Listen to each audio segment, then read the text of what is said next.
Acorda, sucupira!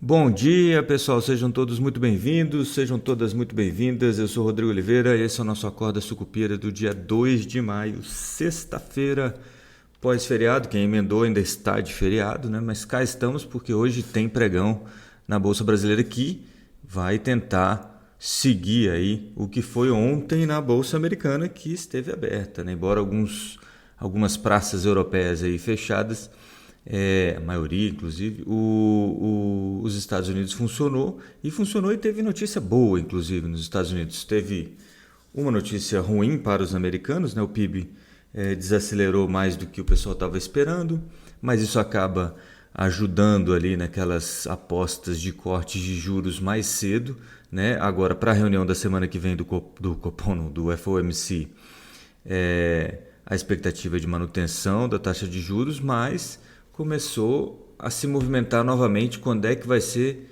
um novo corte de juros, né? Se vai ser em junho ou se vai ser em julho. Hoje está mais para julho que para junho, mas as notícias vão se acumulando e talvez haja alguma mudança aí nessa perspectiva, porque não só a economia americana tem desacelerado, né? O PIB tem mostrado isso, e isso pode incentivar o Powell a antecipar o corte, né? O Fed a antecipar o corte da taxa básica de juros, mas também o ADP e o JOLTS, que são números do mercado de trabalho, também apresentaram desaquecimento, né? Hoje sai o payroll e a expectativa é de 130 mil novos empregos.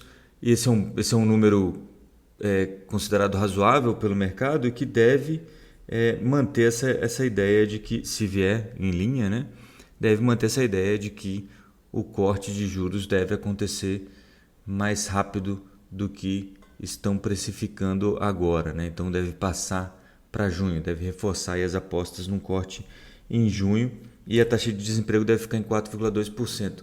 Mas note que também voltou à pauta o corte de 1 ponto percentual até o fim do ano nos Estados Unidos. Tudo isso acaba ajudando aqui, porque você também tem esse diferencial de juros. É óbvio que não é exatamente o que o Copom, né? Agora sim, o nosso Comitê de Política Monetária aqui do Banco Central está olhando, mas também é algo que pode influenciar esse jogo. Afinal de contas, está tudo interligado, né?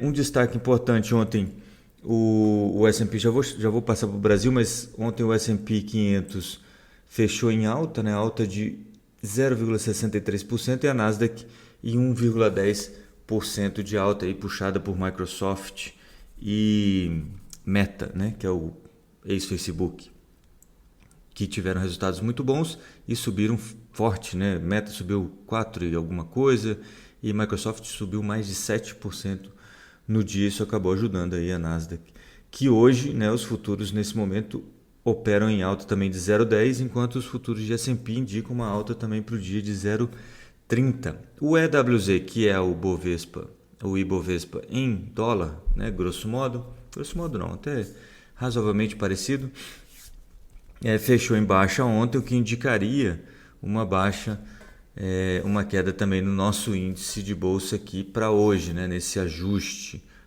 Petrobras fechou em alta, mas Vale fechou em baixa nas ADRs lá nos Estados Unidos, mas o EWZ, que seria o Ibovespa, aí, em baixa. Mas tem que lembrar também que isso também tem a movimentação do dólar. E o dólar ontem, o DXY subiu, embora agora de manhã esteja caindo, ficou acima dos 100 pontos novamente, agora está em 99,78. Então o dólar pode ter compensado um pouquinho essa história do EWZ. É melhor esperar para ver exatamente como que a bolsa vai reagir, né, a esse dia de feriado, que ainda no panorama internacional ainda teve um indicativo da China dizendo que, olha, pode ser que a gente esteja conversando, né? Talvez estamos abertos para conversas. Na verdade foi isso. O ministro de Comércio chinês disse que a posição da China é sempre a mesma, que pode falar, a porta está sempre aberta para as conversas, né? O Scott Bessent já indicou que existe, o Scott Bessent, secretário do Tesouro norte-americano, já indicou que existe essa vontade, né, essa aparente vontade aí da China de conversar. O Trump disse que tem mais de 200 países, ou tem 200 países com conversas já avançadas, e isso tudo acabou acalmando um pouquinho o mercado e deve se refletir num estímulo aqui, num dia mais positivo para o mundo como um todo. Tá? E essa alta de ontem do S&P 500 praticamente coloca o índice de novo no patamar onde estava desde o Liberation Day, né, lá no dia 2 de abril, quando o Trump anunciou essas fortes tarifas aí, contra basicamente o mundo todo. Né? Bom, no Brasil a gente teve Caged no fim do dia não, né? Na quarta-feira, e o número veio muito abaixo do esperado, né? A expectativa era de mais ou menos 200 mil vagas e o Caged apresentou apenas 70 mil vagas. O ministro do Trabalho acabou explicando que isso tem a ver com o carnaval ter ficado em março, etc. e tal. Mesmo assim, né, todo mundo sabia que o carnaval estava em março. Veio bastante abaixo e algumas pessoas apontam para isso como um sinal de desaquecimento econômico, e isso poderia então ensejar aí uma alta na Selic menor do que a precificada pelo mercado nesse momento, que seria de 0,5 ponto percentual. Né? Então, as apostas em 0,25 acabaram subindo marginalmente aí na quarta-feira, né? As apostas em 0,25 ponto percentual de alta passaram de 29, se não me falha isso, 29 para 33, e as de 0,50 passaram de 66 para 63% de probabilidade. Então fechou um pouquinho esse gap, mas continuam as principais apostas sendo uma alta de 0,5. Tem muita gente, obviamente, tentando forçar um pouquinho, inclusive o ministro do Trabalho, que chegou a dizer que, olha, isso mostra que o Banco Central, está na hora do Banco Central cortar os juros, né?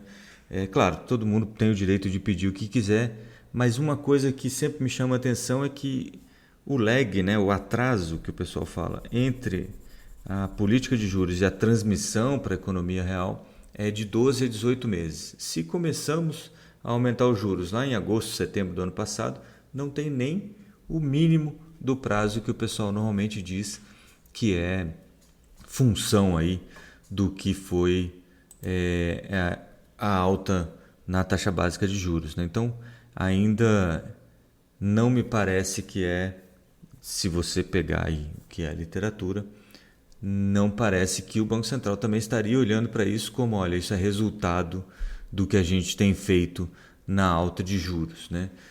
Talvez não tivesse precisado, talvez não fosse necessário, né, você ter acelerado tanto a alta de juros, esse pode ser um argumento, mas não parece ser ainda resultado da alta de juros esse desaquecimento. Obviamente, menos criação de vagas, mesmo que fossem 200, né, depois de ter 437 mil vagas criadas em fevereiro, ainda assim você teria uma redução na criação de vagas, mas também tem essa saída, tem essa sazonalidade disso tudo. Né? A taxa de desemprego ficou praticamente a mesma, então não é um número para preocupação. É claro que abre aí espaço para muita crítica ao governo, olha, a economia desacelerando, não está gerando vagas, etc. e tal de trabalho, mas ainda não é o que o Banco Central, eu imagino, esteja olhando para poder calibrar as taxas de juros. Né? Bom, para a Bolsa, nenhum resultado dentro do Ibovespa. Tem M. Dias Branco, que não é do Ibovespa, né? Não é do índice, mas tem resultado hoje. E é aquele negócio de tentar equilibrar aí com o que aconteceu com as ADRs na quinta-feira, enquanto a gente estava em feriado. Lá nos Estados Unidos teve resultado de Amazon e Apple também ontem, estão caindo agora no pré-mercado, né? E no pós-mercado, a liberação, a divulgação dos resultados foi depois do pregão, e aí estamos caindo aí perto de 3%, cada uma das duas, a Apple caindo um pouquinho mais. No caso da Amazon não foi nem exatamente, e nem da Apple,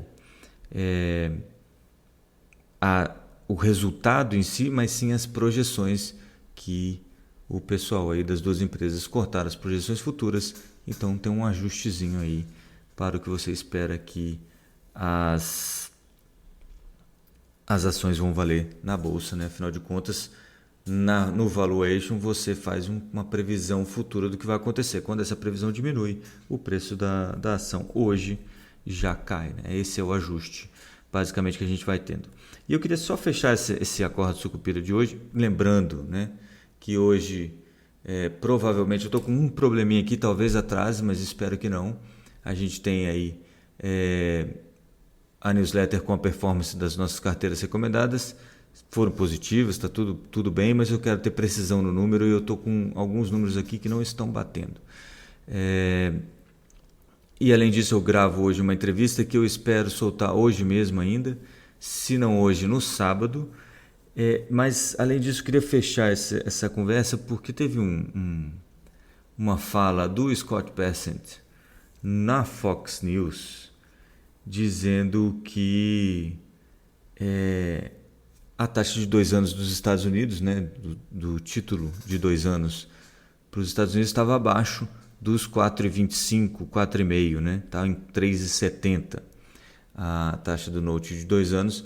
E o Scott Bessent disse que ele é um trader experimentado, disse, olha, estamos vendo que a taxa de 2 anos está abaixo da taxa dos Fed Funds, que é a Selic de lá, e isso é um sinal que o mercado está dando, que o mercado está telegrafando, né? Está avisando o Fed de que ele deveria cortar os juros.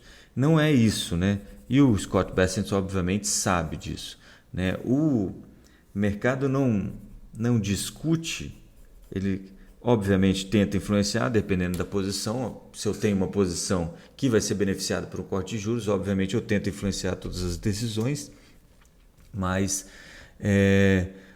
a precificação é o que o mercado acha que o Banco Central vai fazer e não necessariamente o que ele acha que o Banco Central deve fazer. Parece que não tem diferença, parece a mesma coisa, mas não é, né? Essa discussão ela tem que ficar sempre tem que ter visibilidade nesse tipo de raciocínio. A precificação que o mercado está fazendo é o que ele acha que o Banco Central vai fazer e não, até porque o mercado não tem que discutir o que o Banco Central deve ou não fazer, né? Até pode, né? Estou sendo muito duro aqui, mas até pode, mas a precificação ali é o que você acha que vai acontecer. Justamente por isso você está apostando em uma ponta ou outra. Então, quando o pessoal do governo, como o Bessent, lá nos Estados Unidos, fala um negócio desse, é meio que para corroborar ali aquela pressãozinha para o Fed cortar os juros, o que não deve acontecer agora na próxima reunião da semana que vem, enquanto que também tem uma pressãozinha com esses dados de emprego ruim, né? E também de desaceleração econômica brasileira, para que o Banco Central interrompa ou reduza ainda mais a velocidade da alta da taxa de juros, o que não parece ser o caso, até porque o nosso querido Gabriel Galípolo, como eu mostrei para vocês na live de terça-feira e também falei no Acorda Sucupira de quarta-feira, tem demonstrado que deve manter aí aquele 0,50 que já era mais ou menos esperado de alta na Selic para a semana que vem. Bom, de qualquer maneira, na quarta-feira a gente descobre e na segunda-feira a gente se encontra de novo no Acorda Sucupira, beleza? Então, bom fim de semana a todos. Para aqueles que voltaram para trabalhar na sexta-feira, é assim mesmo. Para quem ainda está de folga, que bom, divirta-se, bom fim de semana a todos e a gente se vê na segunda. Bons negócios e até lá. Avante Sucupira! Acorda, sucupira!